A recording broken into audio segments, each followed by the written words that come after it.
Okay, let's take a walk around this H registration, so either 1969 or 1970, whatever. It's a late Land Rover Series 2A 88-inch petrol with the wide space lights. It is a genuine Series 2A. The late ones are always like this. Finished in what looks like either Lincoln or Eastner green. Originally it was bronze green. It's got an interesting history, this one. It's been owned since about 1981 by the family of Sir somebody or Lord somebody, I've got the details. And his wife couldn't stand the bronze green colour, so he had it repainted many years ago in proper Land Rover colour, we think, but in a lighter green. Anyway, spec-wise, it's fitted with recovery rings on the front bumper. It's got 750 by 16. So I should check this first. No, 600. 600 by 16. It's not Firestone, but I think still 600 by 16 tyres on it. Sort of mud terrain type things, army type spec ones. Tyre wise, it's got a mount on the bonnet for the spare wheel, where the spare wheel is actually mounted on the bulkhead.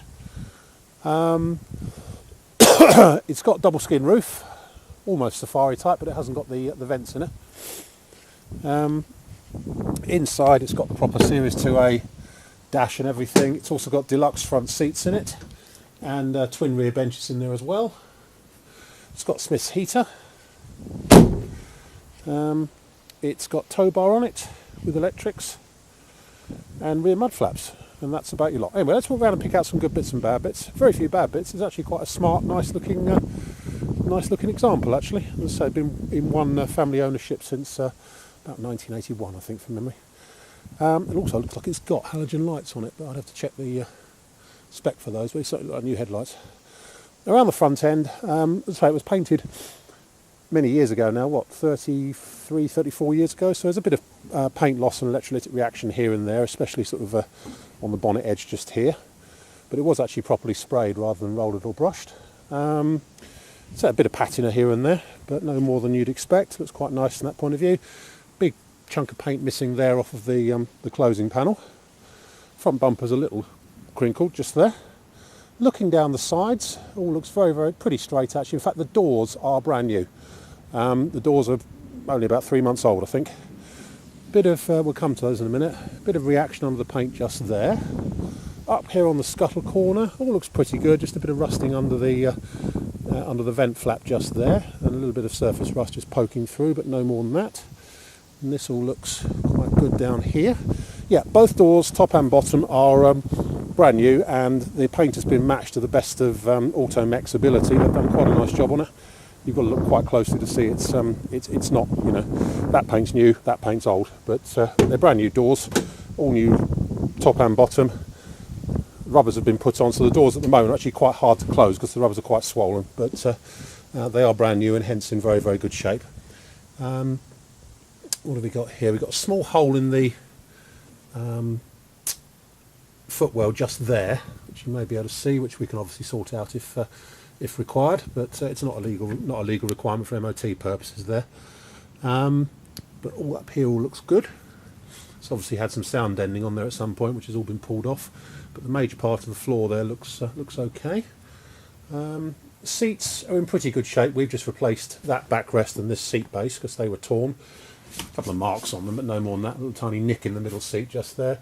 But the dash is nice and uncut. And overall, interior-wise, it's actually quite nice by series standards. Near side rear wing has got a couple of larger scrapes in it, older scars and stuff here and here, but that comes with the territory on Land Rovers. That looks like good under there. Cross member looks good at the back. Tailgate looks good. In the back here we've got some original number plates. That's also the paint mix for the doors. And so we've got twin rear bench seats. And that's all quite nice in there. Tailgate frame is actually okay. Yeah, pretty good actually, that frame. Not bad at all. Puts me a later one's to shame actually. Looking down the offside again, really quite straight. And as I say, there's no dinks in the barrel sides on the doors or anything, so they're brand new. Little scuff just there. Little bit of paint loss just up there on the roof, and again a bit just around there. Doors we've talked about. There's a big chunk of paint loss here on the offside front A post just there. It's had a repair section let in just down there at the bottom of the A post, underneath the hinge on the driver's side. It all looks professionally done actually. A little bit of bubbling just here, but no more than a tiny bit of bubbling. Offside front wing's very good, so I'm nicely cold at the minute, so sniffing and snuffing all the time. And inside here, she all looks very, very nice in there. All good. That's about it. I think there's not much more I can say. My name's Simon. You can reach me in the office on 0118 907 1495. Girls Red Kites. And in the office, sorry, my mobile on 0771 907 1495 is my office number. 0771 906 9353 is my mobile number. Distracted by this lovely red kites. Anyway, that's about it. End.